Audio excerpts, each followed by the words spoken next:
Jioni nyingine ambayo Mungu umetukirimia kwa katika uwepo wako. Jioni ya baraka ambayo Mungu kwa hiyo umeikusudia kila nafsi na kila mwili na roho, ambapo inamfanya mwanadamu kuwa mkamilifu katika Kristo, ikapata kusikia maneno yako. Na kwa kuwa maneno yako ndiyo kweli, basi katika ile kweli kila mmoja atafunguliwa na kuweza kukaa katika uhuru wako. Asante, maana kwa njia hiyo tunapokea vipawa vilivyoko kwenye neno lako la mlango uliofunguliwa na hakuna wa kufunga. Na katika mlango huo ndipo tunapopata mabadiliko ya kila kitu ndani ya maisha, ndani ya kiroho na ndani ya maisha yetu ya kimwili. Asante kwa sababu tunapokea uwezo huo wa kuyaingia malango ambayo Mungu wa mbinguni ndani yake kuna wokovu, ndani yake kuna uponyaji, na ndani yake kuna uzima wa milele. Katika jina la Yesu Kristo tunasema asante, maana u pamoja nasi. Amen.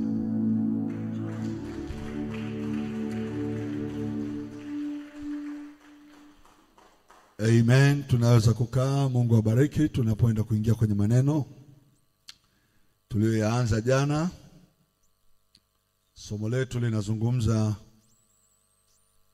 juu ya neno linaloitwa mlango. Kuna milango ya aina nyingi ndani ya maisha ya mwanadamu, lakini mimi nataka nitumie mlango wa mambo yetu ya rohoni ili kuingia katika maisha mapya ya kiroho. Kuna mlango ambao Kristo amesema mimi ndio huo mlango, na ukiingia kwake kwa kupitia yeye utapata malisho. Anasema kwenye huo mlango yoyote atakaye kuja, aliposema njooni kwangu, alizungumza mlango unaobadilisha maisha ya mtu ambaye anasumbuliwa na masumbufu. Akiingia kwake atapata pumziko. Amen. Na lile pumziko litampa raha, maana hiyo raha ipo kwenye eneo analosema atapata malisho. Malisho ni uwezo wa kuyapata mambo yatakayo kukufanyia wewe ukomae, ukue, uongezeke katika uelewa na ufahamu wa mambo ya rohoni. Bwana Yesu asifiwe. Na huo mlango alisema Yesu kwamba yeye amekuja kwa njia hiyo. Anaonyesha kuja kwa kupitia hilo eneo la transition ambalo linahamisha au kutransfer mahali kitu fulani kwenda mahali fulani. Kwa hiyo amekuja ili wawe na uzima. Kwa hiyo anatuchukua kutuingiza kwenye eneo la uzima, kisha ule uzima anauita uzima tele. Amen. Kwa lugha ya Kiyahudi neno mlango ni neno linatamkika kwa kusema daleti. Daleti ni alfabeti 3, ni D, ni L na Taf. Ni alfabeti 3, ni D, ni L na Taf. Hizo alfabeti 3 zina tafsiri zake. Hizo alfabeti 3. Sema amen, amen. Lile neno la kwanza daleti, tafsiri yake kubwa linazungumzia eneo la uhamisho. Amen. Ni eneo la uhamisho. Ile neno D kwa Kiswahili tukasema D ni eneo la uhamisho. Ukifungua kitabu cha Ufunuo wa Yohana sura ya 4 mstari wake wa kwanza,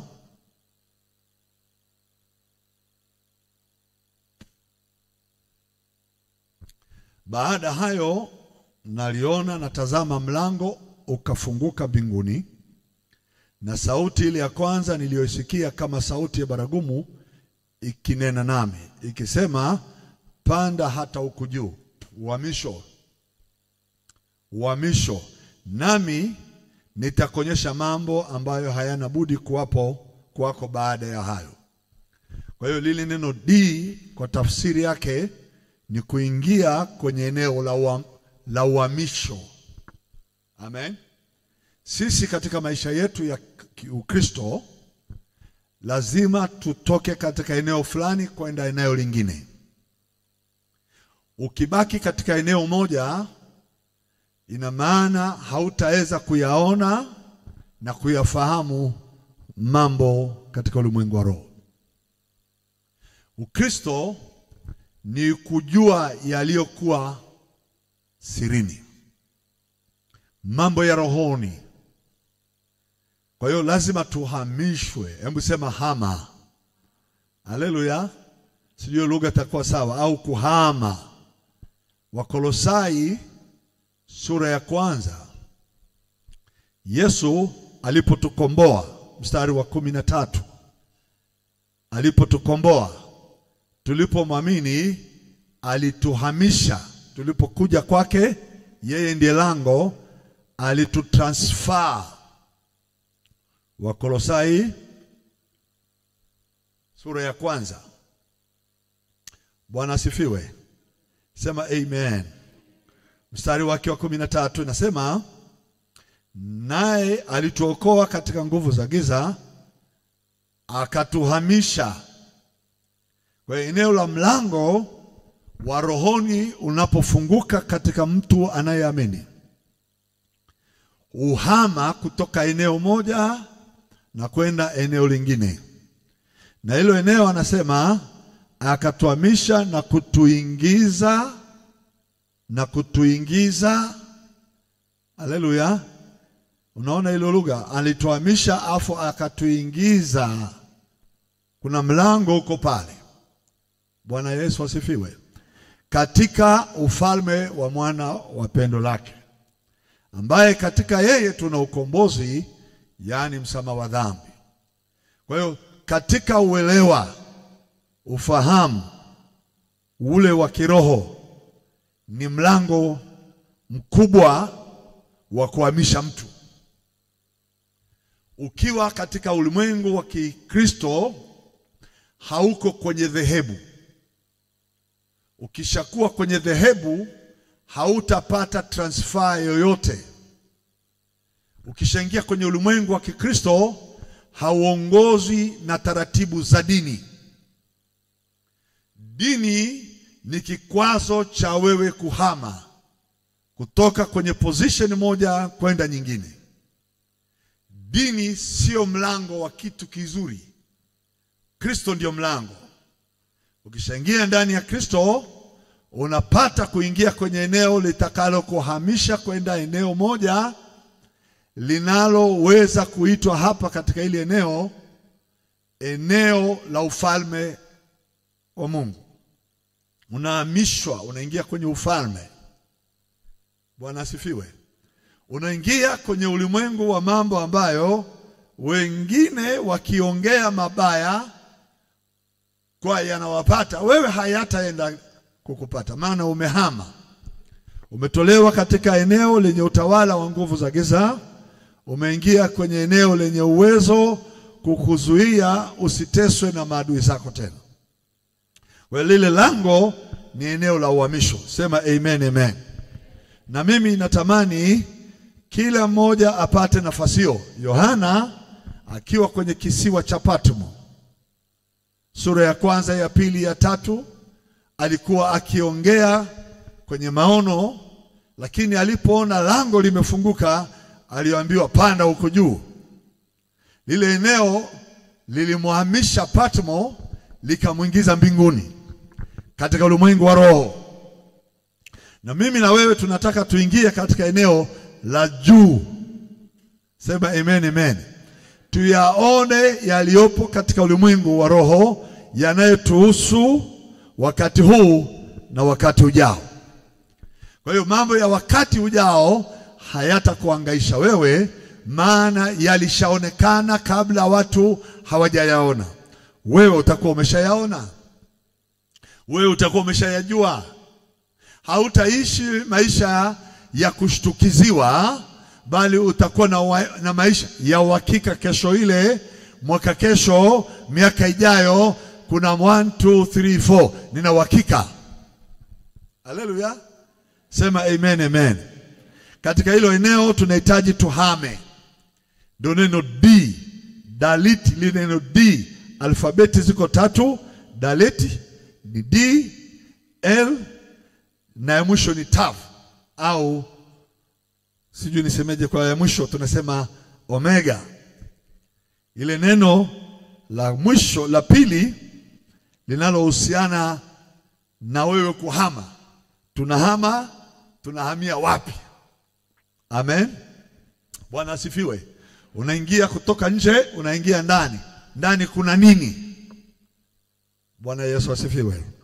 Hebu sema amen. Kwa hiyo neno la pili linaitwa L au Lamed. Neno hili Lamed linasimama eneo la wewe la ufahamu, uelewa, kuyatambua mambo, kuyajua mambo yasiyojulikana, kuyaona. Naomba nirudi kule ni Ufunuo Yohana 4. Haleluya. Sema kuyaona mambo, kuyajua mambo. Haleluya.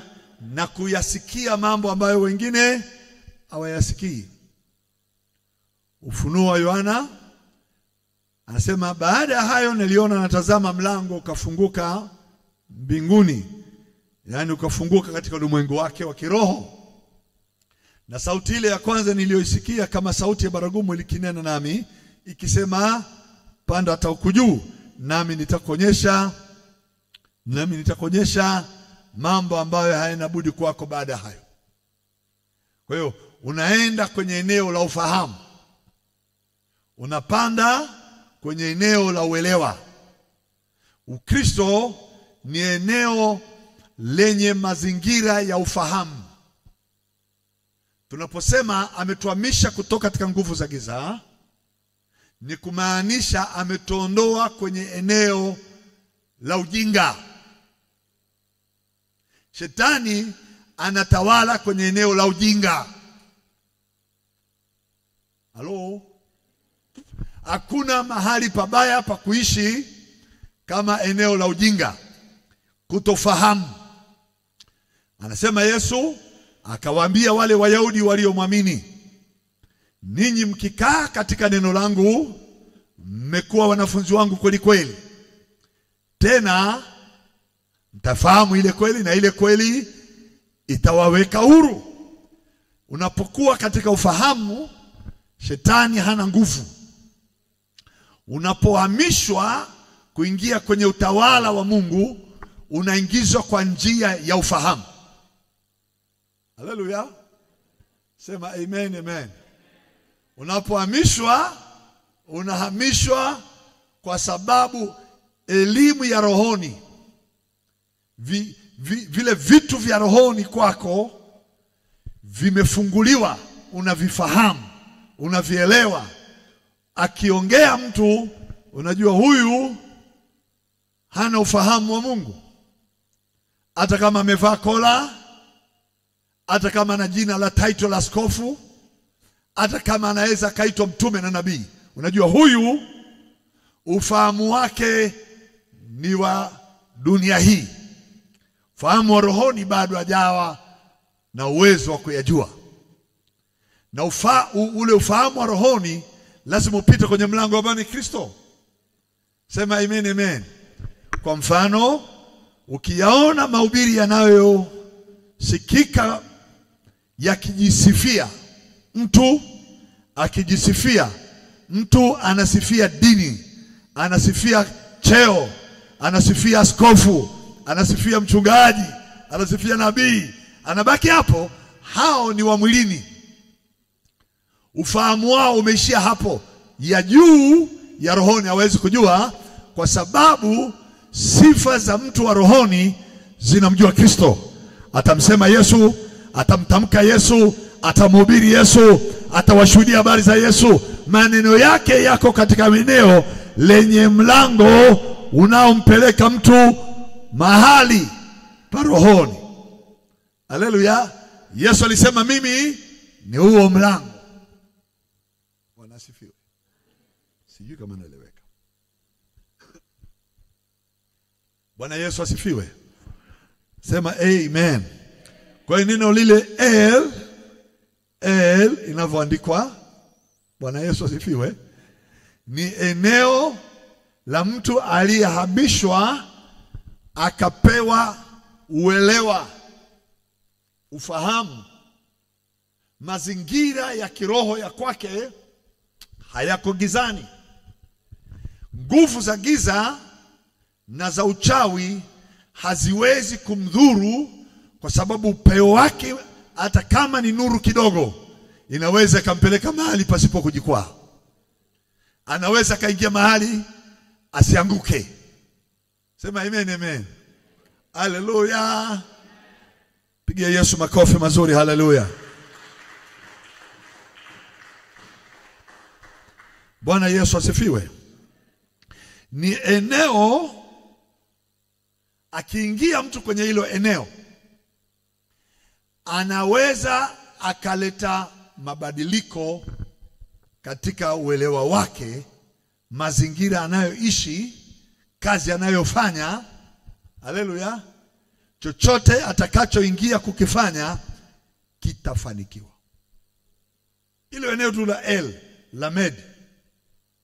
Dalit ni eneo la uhamisho kwenye mlango. It's a transition point. Umeingia ndani ya imani, umeingia ndani ya Yesu, umehamishwa kutoka katika ulimwengu wa giza, umeingia katika ufalme wa mwana wa pendo lake. Amen.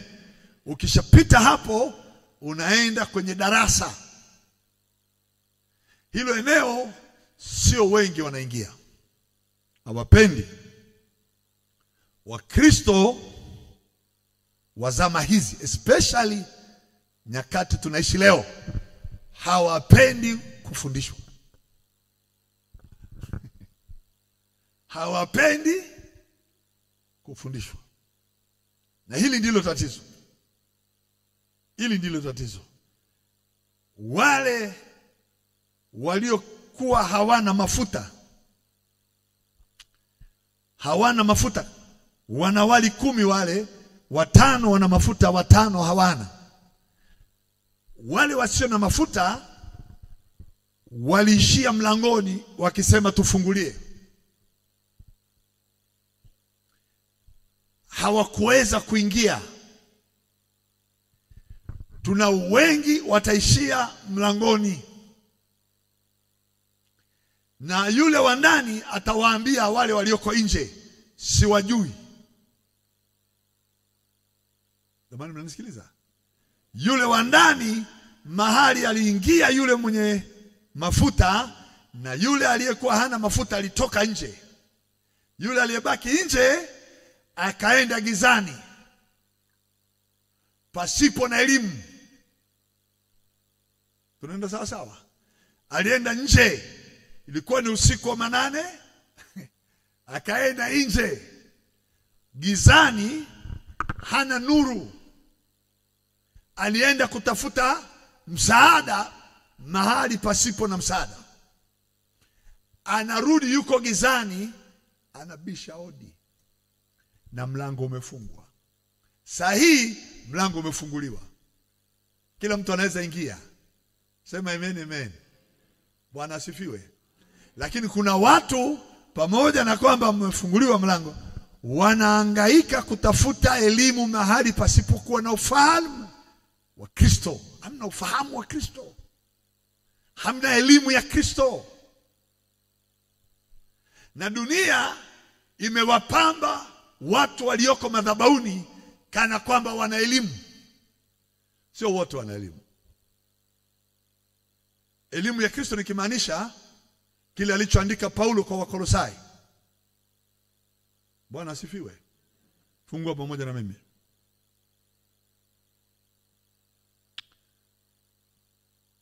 ya shabokira banda.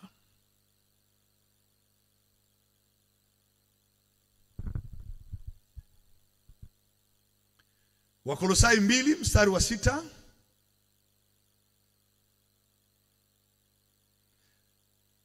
Basi kama mlivyompokea Kristo Yesu Bwana, enendeni vivyo hivyo katika yeye. Lugha hiyo ni nzuri sana. Jitahidini kuendelea kumfuata, kumwelewa, kumjua Kristo.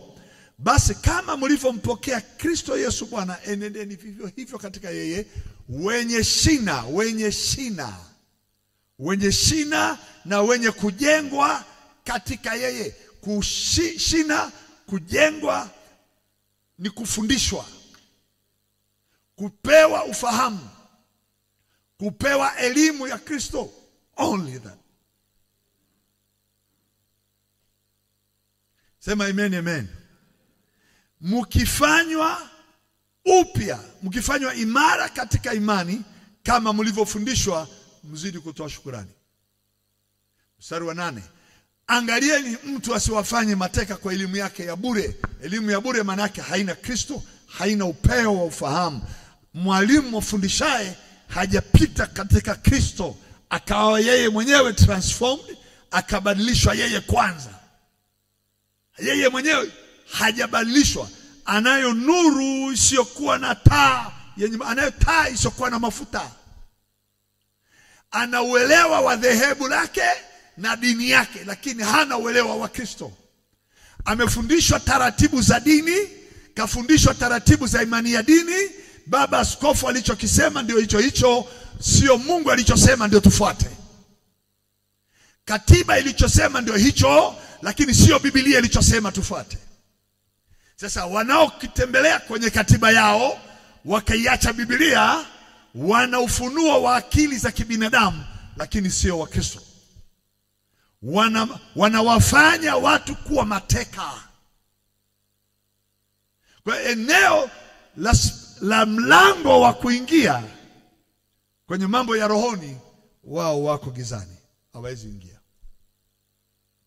Wao hawezi jua a e i o u ya rohoni. Mtu asiwafanye mateka kwa elimu yake ya bure. Na anaendelea anasema, na madanganyo matupu kwa jinsi ya mapokeo ya wanadamu, na si, anasema, kwa jinsi ya mafundisho ya awali ya ulimwengu, wala si kwa jinsi ya Kristo. Kwa hiyo Kristo ndio somo lenyewe, elimu yenyewe, ufunuo wenyewe. Sema amen, amen. Ufunuo ni Kristo. Haleluya. Uponyaji ni Kristo. Mafanikio Kristo. Uishi milele Kristo. Sio ufunuo nje ya Kristo. Amen. Sema amen, amen. Kwa namna hiyo, ukimjua Kristo, ufahamu wako umeingia katika Kristo, matokeo ya ufahamu alizungumza Yesu kwenye kitabu cha Marko sura 4.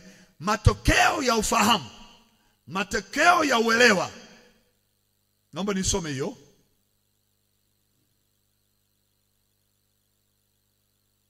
Matokeo ya uelewa. Bwana asifiwe. Mwalimu mzuri umpeleka Kristo kwenye ufahamu wa watu, ili Kristo aingie ndani ya mtu na kutengeneza mazingira yatakayobadilisha kila kilichoko ndani yetu. Kwa hiyo mpanzi alipanda neno, mwalimu mhubiri alifundisha neno. Amen. Nazungumzia kwenye eneo la med. Nazungumza kwenye tafsiri ya neno daliti, kwa ni mlango. Sasa kila lugha ya Kiebrania alfabeti moja ina maana. Kila alfabeti ina tafsiri. Tunaelewa na jamani? Ninaposema daleti, nina alfabeti 3, maana yake mlango. Lakini ukishaandika daleti zile alfabeti kuna hiyo L na kuna ile Tav. Sasa ile L, ile Lamed, ukiandika tena Lamed, unazungumza mazingira ya kufundishwa, kueleweshwa, kukalishwa chini, upandikiziwe neno. Jamani, sijui kama niko sawa. Bwana Yesu asifiwe. Hebu sema amen. Ukishaingizwa kwenye somo, ukishaingizwa kwenye fundisho la Kristo, unaingizwa mahali ambapo mpanzi upanda neno. Haleluya. Na hilo neno anasema hivi, hawa ndio waliopandwa kwenye udongo ulio mzuri. Mstari wa 20. Hawa ndio waliopandwa. Fundisho lililoingizwa ndani yao lililetea matokeo ya kuzalisha matokeo 30, 60, 100. Hiyo ni Lamedi. Lamedi. Haleluya. Bwana asifiwe. Unanisikiliza vizuri? Hebu sema Lamedi. Jamani, ni alfabeti nazo 3. Nazo tukizitafsiri alfabeti zenyewe zina maana kubwa pia. Lakini nichukue kwanza hii L, Lamed, the knowledge, the wisdom and understanding. Kule ambapo Isaya anasema naye akawa na roho zile 7 juu yake. Roho wa ufahamu, roho wa maarifa, roho wa hekima, akazianza kuzisema. Hapa ndipo alipo mtu aliyeingia kwenye transition. Anaenda kwenye mlango wa mabadilisho, mahamisho, aingie kwenye dunia nyingine, aingie kwenye ulimwengu mwingine, aingie kwenye ulimwengu wa rohoni, mahali wasipoweza ingia wengine. Kwa hiyo mtu anayesikia na kufundishwa ni mtu aliyepata mlango wa Kristo. Haleluya.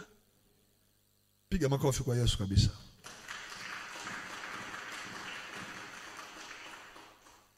Hawa ndio waliopanda kwenye udongo ulio mzuri, ni watu wasikiao lile neno, waliposikia walipokea, maana yake waliamini, wakazaa matunda, 1 30, 1 60, 1 100. Amen. Sema amen, amen. Mtu wa namna hiyo ni mtu ambaye aliwasha taa yake, hakuweka chini ya uvungu, bali aliweka juu ya kiwango. Ili kuwa kila lililositirika, lililofichwa. Naeleweka jamani? Kila lililofichwa, mtu huyu aliyeingia rohoni, Bwana asifiwe, uyachukua yaliyofichwa. Bwana asifiwe. Uyajua yaliyo gizani, wengine hawajui, yeye huyajua. Wengine kwao ni mafumbo, ni mithali, ni vitendawili, wakisoma maandiko wako kwenye eneo la kutokuelewa chochote. Bado hawaelewi. Kwa mfano, Bwana asifiwe.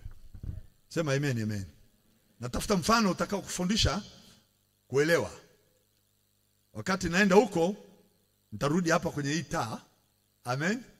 Ambapo mtu akiwasha haiwezi kuificha. Huyu mtu yuko kwenye eneo la ndani ya nyumba, anaiweka taa yake juu ili kila kilichoko ndani ya nyumba kionekane. Roho wa Mungu akishatuingiza ndani ya Kristo, hatufichi. Anatuingiza tuyajue mambo.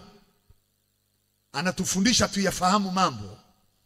Tukishaingia ndani kwenye hiyo poto, kwenye huo mlango, haleluya, uyajue uliokirimiwa na Mungu. Uyajue Mungu aliyoyaazimu tangu kabla ya misingi ya ulimwengu kwa ajili yako. Uyajue mambo ya ufalme, mambo ya utawala, mambo ya uwezo, mambo ya nguvu yanayoweza kukupa wewe dunia hii kuyashinda mambo ambayo wengine hawawezi kuyashinda. Hiyo ndio raha yetu. Sema amen, amen. Kwa mfano, haleluya, chukulia hivi. Yule akida akamwambia Yesu, niliwaambia jana wale walikuwepo, alimwambia Yesu hivi, Yule jamaa pale mgonjwa nyumbani, amelala, anaumwa sana, amepooza. Haleluya. Wewe huhitaji kuja nyumbani kwangu ili kuponya. Tunaenda sawa eh? Vile mimi nimefahamu ulivyo wewe. Yule bwana akida anamwambia Yesu, vile elimu yangu ndiyo inayojua kuwa wewe ni nani. Wewe ingekuwa ni Simeoni Petro, ningemwambia tutembee pamoja twende mpaka nyumbani ukamwombe mgonjwa umwekee mkono. Lakini uwezo wangu wa kukujua wewe, nafikiri ninakuelewa kwa kiwango cha mdomo unalolisema. Kila unachokisema kinaishi. Haleluya. Kina nguvu, kina ukali kuliko upanga uwao katao kuwili. Kila unachokisema kinajua mawazo ya moyo, na hakuna kitu kinachojificha. Neno lako linaweza likaingia kwenye kila roho na nafsi na mwili na viungo na mafuta na vitu vyote vilivyomo ndani yake, wala hakuna kitu kisichokuwa wazi mbele zake.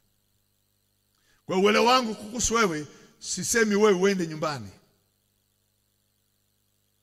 Wewe hapa ulipo uko nyumbani kwangu.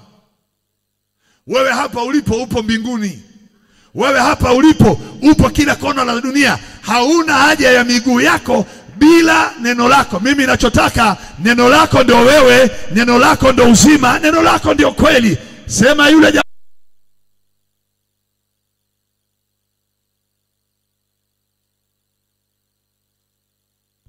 akasema hivi, namna hii sijapata kuona kwa yoyote katika hicho. Akastajabu, sijaona uwezo wa uelewa huu uwezao kupeleka kuonyesha matokeo. Uelewa huu kuonyesha matokeo ya jambo lisilowezekana kibinadamu. Huyu bwana akasababisha Yesu atoe tamko lisilo zuri, nalo liogopaga, na nimemwambiaga hapa mara nyingi. Akasema watakuja watu kutoka mashariki na magharibi, wataketi pamoja na Abrahamu katika ufalme wa Mungu, lakini wana wa ufalme watatupwa nje, kwa kuwa huko ndiko kuliko na kilio na kusaga meno. Watatupwa kwenye giza la nje, huko ndiko kuliko na kilio na kusaga meno. Hiyo ndio inanogopesha. Wana wa Mungu, wana wa ufalme tunayotazamiwa sisi ndio tutengeneze. Wengine wanaoteseka, sisi ndio tutakao kuwa wa kuteseka na kulia na kusaga meno, kwa sababu hatuna ufahamu. Neno la Med halifanyi kazi kukuletea wewe uelewa wakati umekuja katika Kristo. Badala uhamishwe uingie katika ufalme mwingine, uingie katika ufalme wa Mungu, unabaki gizani, unalia na kusaga meno. Hiyo ndio hofu yangu. Haleluya. Bwana asifiwe. Mimi natamani iwe hivi. Mstari wa 22 anasema hakuna neno lililositirika ila makusudi lije kadhirika, wala hakuna lilofichwa ila makusudi lije likatokea wazi. Na papenda hapo. Haleluya. Na mimi naamini hivi kabisa, ninaamini kabisa hizi ni nyakati za kanisa. Ni kipindi cha wana wa Mungu kuingia katika ulimwengu wa roho. Amen. Na kuyavuta yaliyoko rohoni na kuyaleta nuruni. Kuyachukua yasiyoonekana katika ulimwengu wa roho na unayaleta katika ulimwengu wa mwili.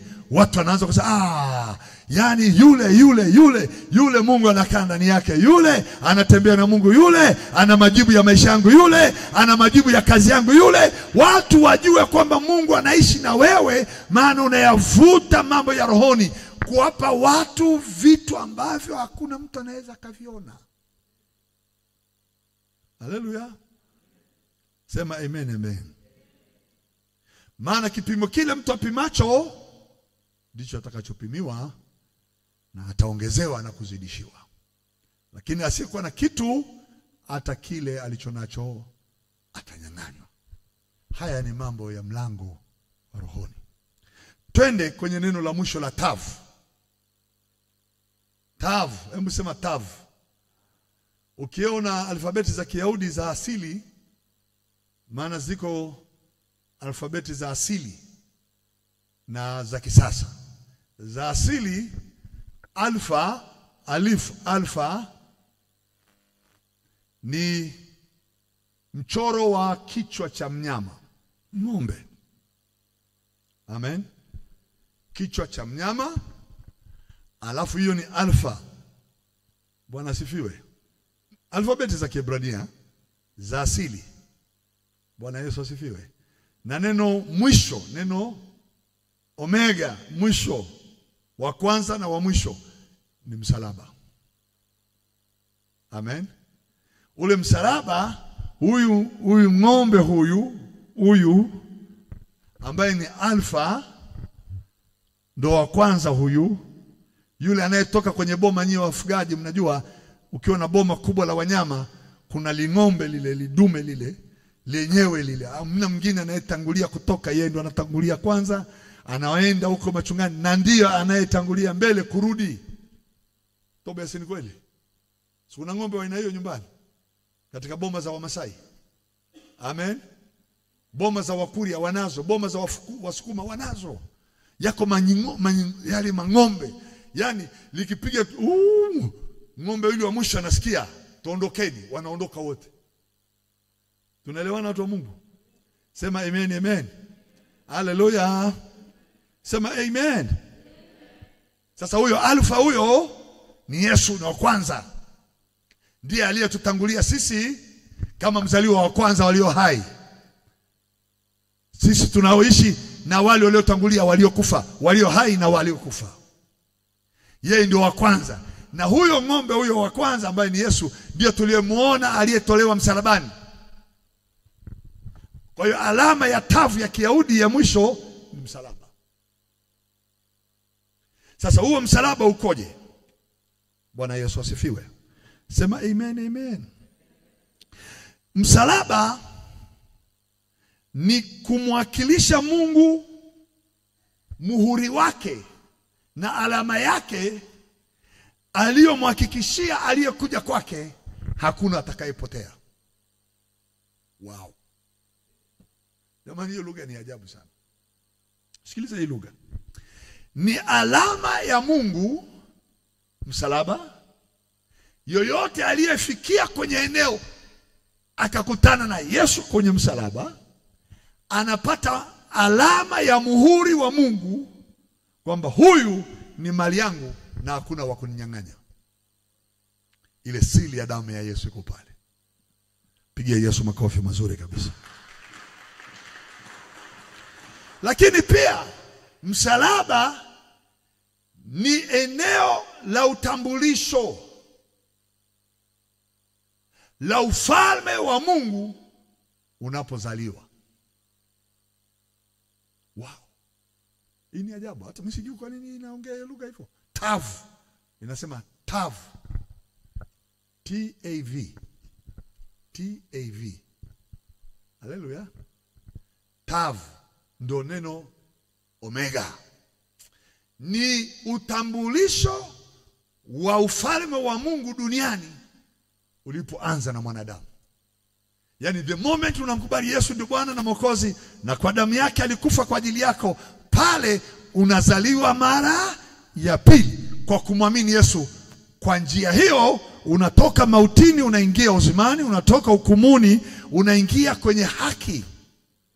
Kingdom inaanzia hapo, Mungu anaanza kutawala ndani yako. Mpigie Yesu makofi mazuri kabisa. Maeneo haya matatu yanatuwakilisha kwamba tumeingia mahali vitu vimefunuliwa vilivyokuwa vimefichwa. Maeneo haya matatu ya neno daliti. Amen. Nasikia hii lugha sio kama itaeleweka. Vilivyofichwa, vilivyo mahali pasiri pa Mungu ndo mahali pekee wakilishi wa kuingia rohoni, mambo yote yanafunguliwa. Siri zote zinafunguliwa. Wala hakuna atakaye kuwa mchanga kwenye mambo ya rohoni. Haleluya. Hebu nyanyua mkono juu, sema najua mambo yangu. Sema najua mambo yangu katika Kristo Yesu ni mema, ni mazuri, hakuna wa kuniangamiza katika njia hii niliyoichagua. Amen. Pigia Yesu makofi mazuri kabisa. Kwenye hilo eneo anasema aliye na kitu atapewa na kuongezewa. Hilo eneo la kiroho, ukishapenya kwenye hizo herufi tatu hizo za daliti D, L na T. Jamani, lugha ya ajabu hii. Mimi katika lugha za dunia, lugha ya Kiyahudi iliyoandikwa ya Biblia imeandikwa kwa Kiyahudi. Hiyo ni lugha sijaiona tajiri kama hiyo. Lugha tajiri, yani tajiri kwa sababu inatafasiri maneno yaliyofichwa, kwa mfano kwenye majina. Ndio maana Myahudi haiti tu mtoto wake jina. Lazima atafute jina lenye maana ya yule aliye ndani ya maandiko. Maana Mungu alisema, hebu sema Mungu alisema. Biblia inasema hivi, mbingu na nchi ziliumbwa kwa neno la Mungu. Bwana Yesu asifiwe. Ndiko anasema hapo mwanzo Mungu aliumba mbingu, alitumia lugha. Sasa ile lugha aliyetumia ndio iliumba. Hizi lugha zingine zote hazijaiumba. Hazina uwezo wa kuumba. Mungu alitumia lugha ya kwake akaumba. Kwenye lugha ya Kiyahudi alisema ikawa. Bwana asifiwe. Sema amen, amen. Na mimi natamani uyaone mambo ya ufalme wa Mungu. Mpigie Yesu makofi mazuri kabisa. Huyu mtu aliyetembea katika ile eneo la kiroho umwakilisha Mungu mwilini. Bwana Yesu asifiwe. Au uwa shahidi wa Mungu, kwa maana uyafanya yale Mungu uyafanya. Lile neno lako Baba ulionipa nimewapa wao, na zile kazi nilizozifanya na wao watazifanya na kubwa kuliko hizo. Ni mtu ameenda rohoni. Hebu twende kwenye andiko lingine. Bwana Yesu asifiwe. Fungua pamoja na mimi kitabu cha Warumi 12.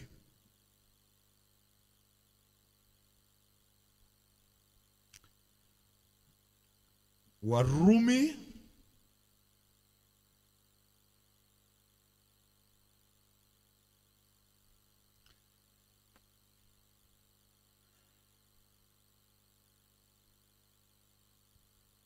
mstari wa pili, 12 mstari wa pili.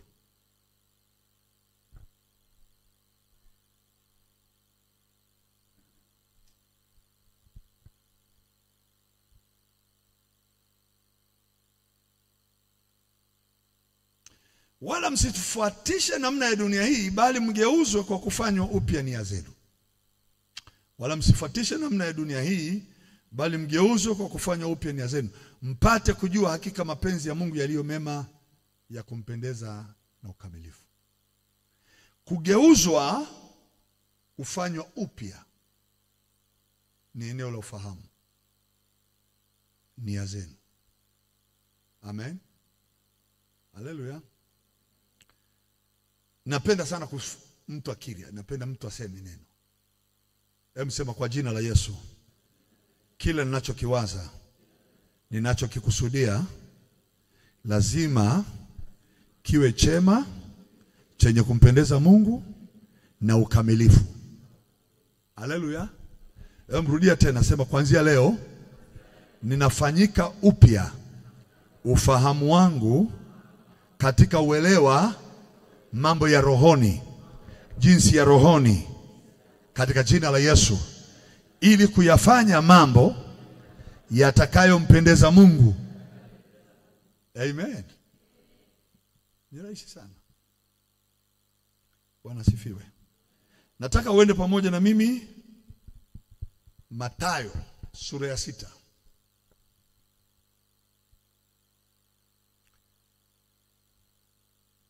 Matthew chapter 6. Mstari wa 22.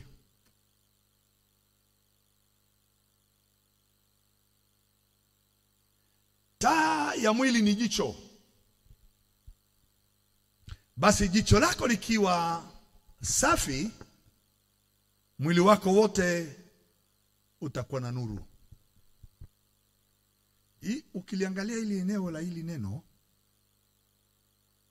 usipokuwa makini utabaki nyuma sana.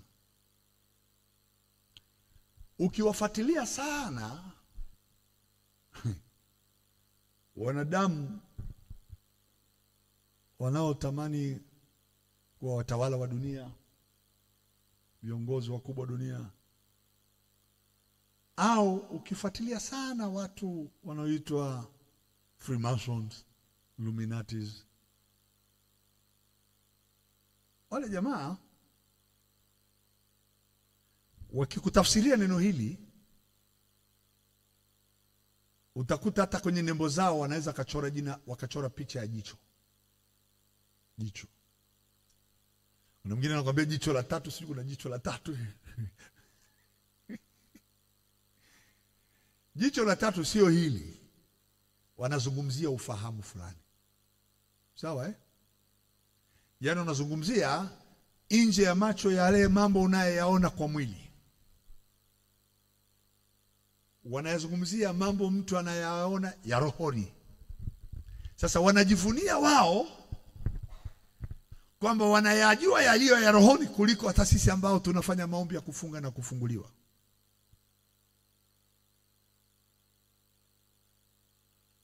Wale jamaa wale. Anasema taa ya mwili, taa ya mwili. Taa ya nini? Taa ya mwili.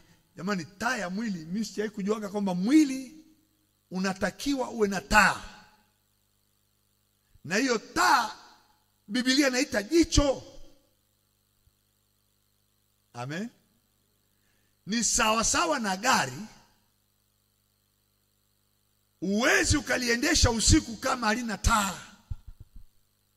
Usiku ni giza.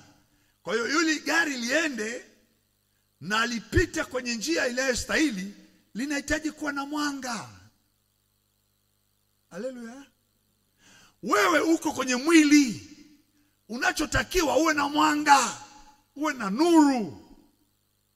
Ile nuru ameiita Yesu hapa ni kama taa, ni jicho, ni uwezo wa kuona. Haleluya. Siku hizi kwenye magari tunazo taa za aina nyingi zimetengenezwa. Ukipigwa full light uko barabarani, unatoka nje ya barabara. Haya magari ya kisasa sasa hivi yanatusumbua sana barabara. Unalitembea na likruza lako la zamani, unapigwa taa mpaka unaanza kukemea, shindwa kwa jina la Yesu. Unapeleka gari pembeni, jamaa apite. Yeye ana mwanga, anaona huko. Wewe ukija na kagari kako kana mwanga hafifu, utaendesha speed ya 50 usiku. Mwenzako atakimbia na 120 mpaka 150. Maana anaona mbali. Uwezo wako wa kuona utakupeleka kwa wakati na ukafika kwenye maeneo kwa wakati. Kama uwezo wako ni mdogo wa kujua mambo ya rohoni, mambo ya mwilini utayafikia, umechelewa sana.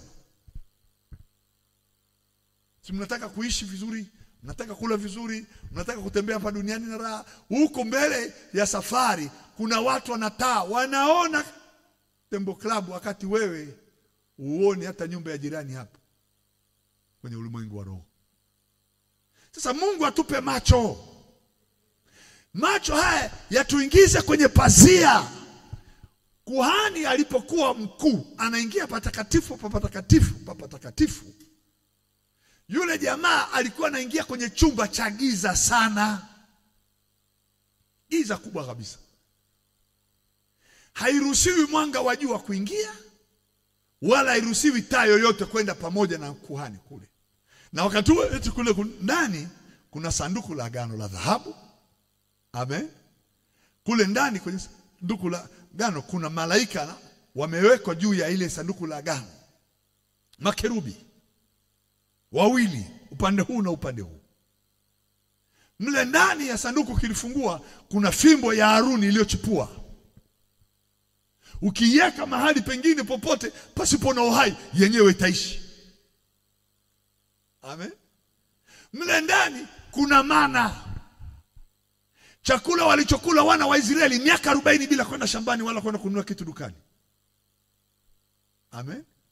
Mle ndani kuna maneno ya amri ya Mungu ya kwanza mpaka ya 10. Na kuhani anachotakiwa yale mambo yaliyoko ndani ya sanduku yale, amen, atoke nayo, aje yakiwa tayari yameshaonekana kwa kila kabila la Israeli. Uhai mahali palipokufa,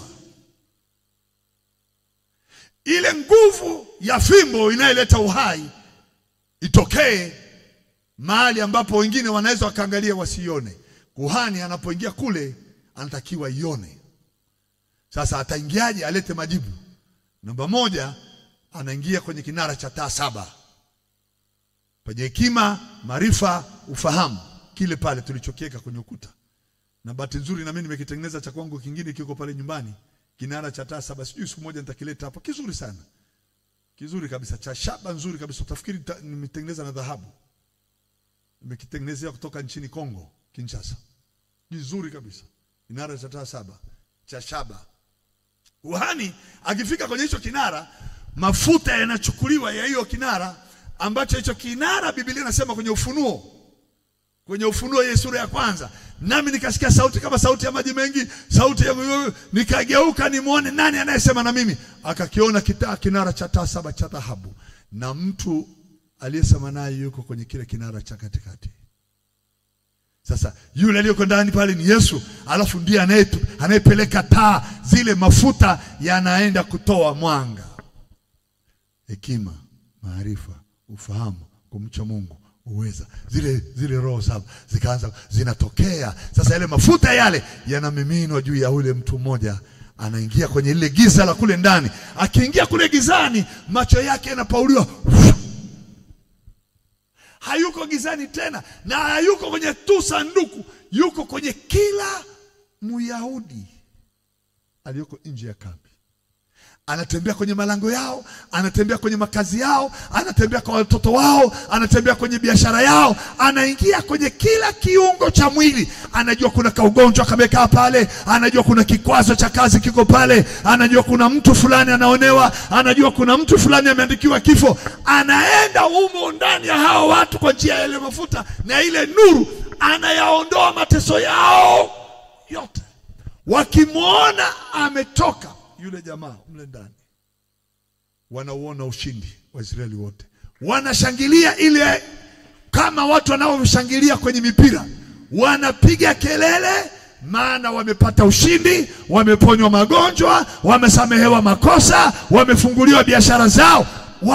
Wanafurahia, maana kuhani ameingia gizani na amekuja na nuru, amekuja na majibu, amekuja na uponyaji, amekuja na mafanikio yetu, amekuja na ushindi wetu. Watoto wetu watafanikiwa maishani. Mwaka huu hatutapigana vita tena. Mwaka huu hatutaonewa na maadui. Mwaka huu tutalala na kustarehe. Mwaka huu tutakuwa na afya. Tupate wa kuingia kwenye lile pazia. Na lile pazia, ndugu zangu, ni pazia zito. Wanayaita curtains. Sio yale mepesi kama tunayoyaweka kwenye nyumba zetu leo, yanauzwa shilingi 1,500. Ukichungulia ndani unamwona mtu alivyolala. Ni lizito, linene. Alafu liko la kwanza, liko la pili, alafu liko la tatu. Sio lipazia moja. Kama sasa hivi kwenye madirisha yetu tunavipazia, kuna kimoja kile cha ndani chepesi. Mnakahitaji kale ka ndani kale. Lesi kipesi kembamba. Keko alafu na limoja linakuja sasa la juu yake. Sasa lile la Wayahudi linakuwa lizito. Myahudi anaingia kwa hivi, haufungui ile pazio kaingia hivi, maana mwanga utaingia wa kibinadamu. Alafu ule mwanga wa kibinadamu hautaweza kusababisha ukamjua Mungu. Nuru ya binadamu, hekima za binadamu hata siku moja haziwezi kumsababisha mtu akamjua Mungu. Ndio maana wasomi wote wa vyuo vikuu wengi ni walevi na wavuta bangi. Wengi hawana ndoa, wengi wanalala kwenye baa usiku kucha mpaka asubuhi, wanashindwa kukaa kwenye nyumba zao. Wengi. Lakini Biblia inasema atawainua wanyonge, atawainua wadhaifu, alafu atawafanya wenye hekima wa dunia hii wanyenyekee hao, kwa sababu wanamcha Mungu hao. Ndio maana tunahitaji pazia la kupangua. Unapita kwenye anga la kwanza la kiroho, unapita kwenye anga la pili la kiroho, unapasua anga la tatu la kiroho. Mahali hakuna mtu anaweza ingia hapo, isipokuwa kuna mafuta ya Holy Spirit anayefungua macho ya mtu, nuru inakuepo na mwili wake wote unakuwa safi. Haleluya. Sema amen, amen. Sema amen. Sasa anasema mstari wa 23, lakini jicho lako likiwa bovu, maana yake uwezo wako wa kuyaona mambo ya rohoni uwezo ukayaona, mwili wako wote utakuwa gizani.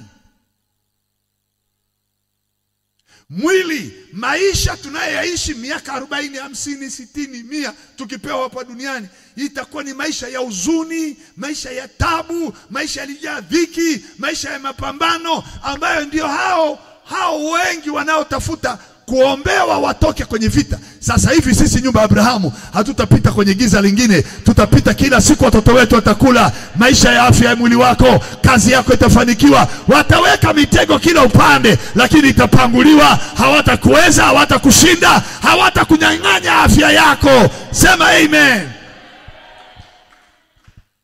Lakini giza likuwepo, anasema basi ile nuru iliyomo ndani yako ikiwa giza, si giza hilo. Yani badala ile nuru itokee, matokeo yake tunatazamia nuru, tunakuja kukuta giza hilo. Biblia imesema lugha ya Kiswahili vizuri, si giza hilo. Yani hapo ndo mahali pana ugonjwa wa kufisha. Bwana asifiwe. Haleluya. Jamani watu wa Mungu, muda wangu umeshaenda, saa 12 tayari. Mna amani na mimi? Mwambie mwenzako, jicho langu linaona. Haleluya. Sema kuanzia leo ulimwengu wangu wa kiroho hautashindwa kufanya kazi na mimi kuanzia sasa. Amen. Hebu fungua Wakorintho wa pili nimalizie basi.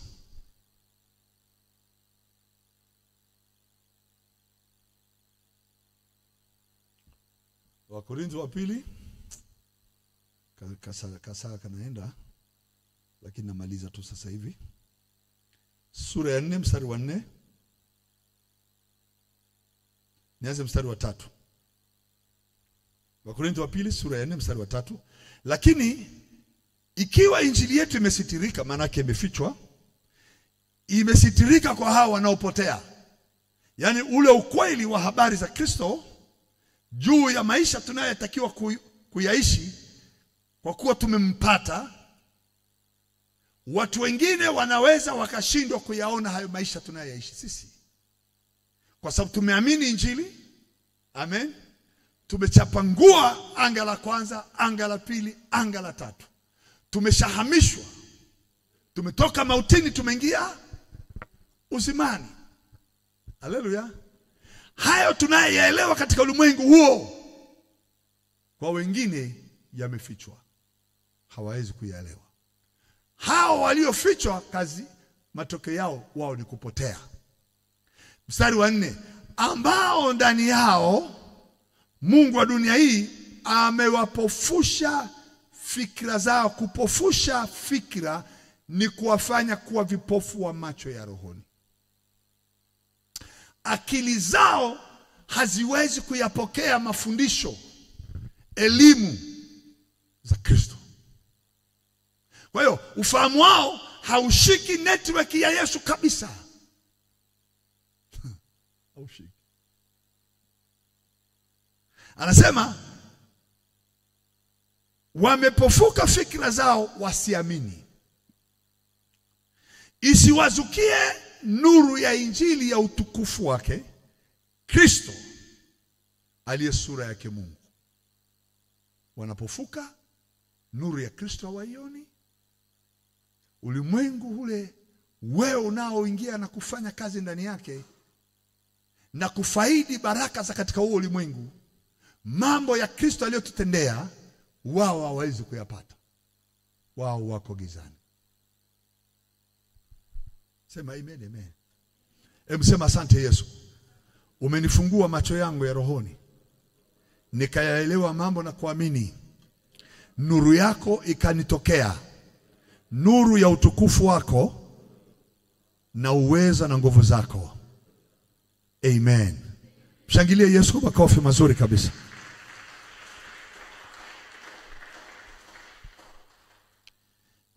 Niende na andiko lingine moja la mwisho. Bwana Yesu asifiwe.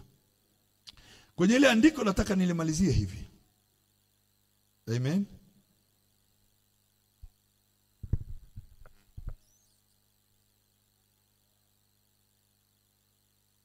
Kila aliyemwamini Yesu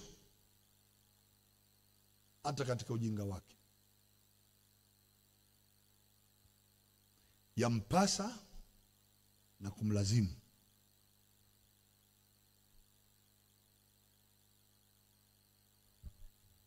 kufunguka ufahamu wake kumhusu Yesu. Ndio eneo pekee linaloweza kukuhamisha. Amen. Ndio eneo pekee linaweza kukupa ufahamu na uelewa na hekima za Mungu. Amen.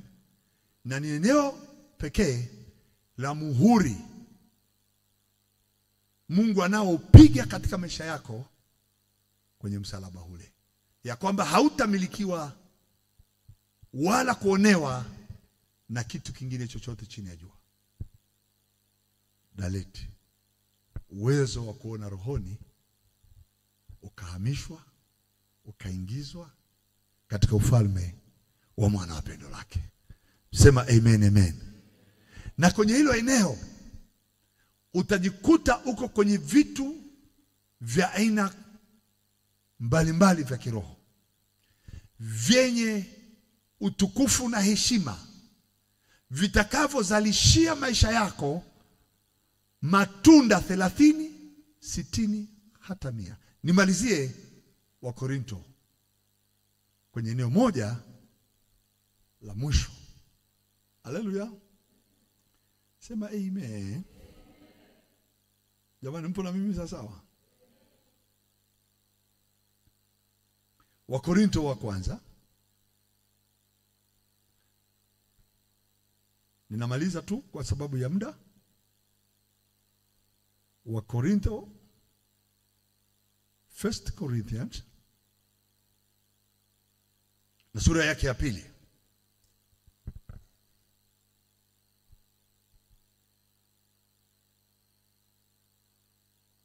Mstari wake wa 6.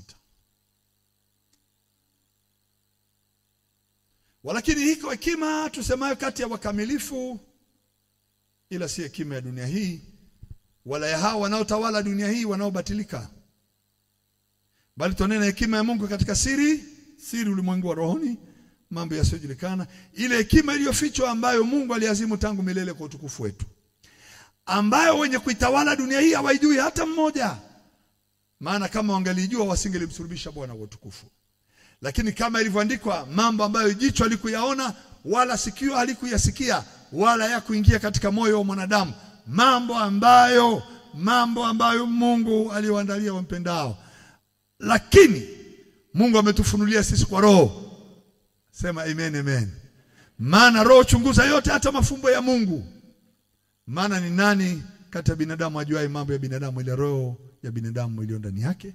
Vivyo hivyo mambo ya Mungu hakuna afahamuya ila Roho wa Mungu. Lakini sisi hatukupokea roho ya dunia, bali Roho atokaye kwa Mungu, makusudi tupate kuyajua tuliokirimiwa na Mungu.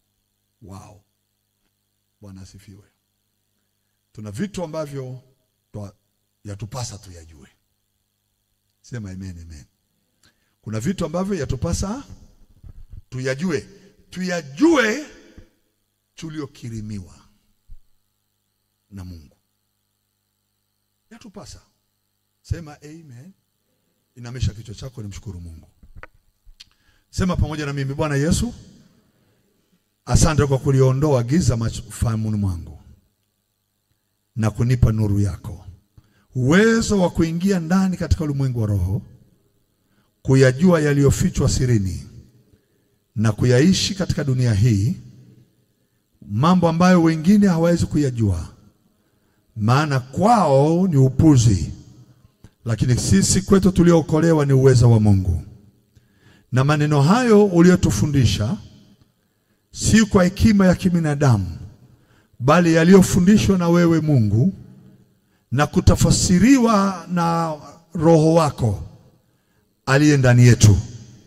Basi kwa namna hiyo tumefanyika wana wa Mungu, nasi tunayapokea mambo ya Mungu yaliyoonekana ndani ya Kristo, yametimizwa ndani yetu. Katika jina la Yesu, amen. Pigia Yesu makofi mazuri.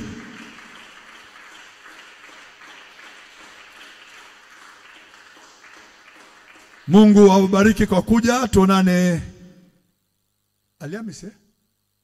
Mtakuwepo Alhamisi? Wangapi wananiambia tuonane? Basi uje Alhamisi tuonane. Mungu akubariki. Shika sadaka yako, twende tutoe matoleo yetu. Tumshukuru Mungu kwa matoleo. Bwana Yesu, asante kwa ajili kila aliyeshika sadaka amebarikiwa na mkono wake unafanya kazi na hautapungukiwa. Katika jina la Yesu tunapotawanyika, mbaraka yule aliye ndani yetu wa rohoni atatembea pamoja na sisi katika mwili, akiyaonyesha matunda tuliyoyapokea katika ulimwengu wa roho. Kwa jina la Yesu Kristo, amen and amen. Karibuni tutoe matoleo.